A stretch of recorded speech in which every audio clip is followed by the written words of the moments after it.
行政院长卓荣泰痛批普发现金1万块钱没有跟行政院先征询，所以蓝白立委又危险了。卓荣泰还说给你们1万块钱，人民拿去买遥控飞机，拿去买冰箱，这些钱要给国家购置无人机，整建粮仓，才能够集中力量解决台湾的问题。那等一下我还要去海委会看他的无人机、无人载具。我说过，我们如果把国家的钱给海委会，让他去购置无人机，那国家安全得到保障。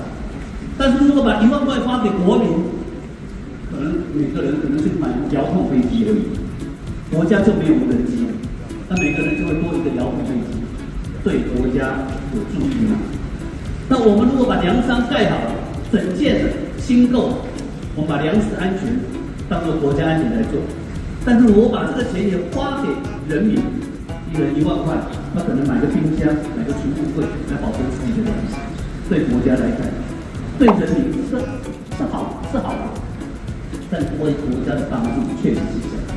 我就请问一下，你要去买无人机，你是跟哪一国买呀？真的很白痴欸。卓荣泰还说，如果现在国家要举债，我宁愿举债修复民防或是救灾。政府现在要举债，我也宁愿举债来修复民防、来救灾，而不是举债来发给委员、来发给国人。请问一下，现在普发现金1万块是超收税，怎么又变成了国家要举债？行政院长一直说把钱发给大家，不能够集中力量，不能够真正解决台湾的问题。那我就问问行政院长，你领薪水，你对国家安全有注意吗？可以解决台湾问题吗？算了吧，你把钱给你们，你们也是通党库。君翻译一下卓荣泰的话，他的意思就是党还很饿，各位杂质，你们就别想领钱了，直接发钱给你们，党就不能中饱私囊了。如果真的这么爱省钱，那就不要大罢免啊，大罢免的钱也可以省下啊。你看现在卓荣泰讲的话都在打脸之前的民进党，当时你们是怎么说还钱于民、还税于民？当民进党发3000块、6000块普发的时候，难道都不违宪吗？来40%青鸟，有本事你们就不要领，我就看看到时候普发现金1万块到底有多少人领。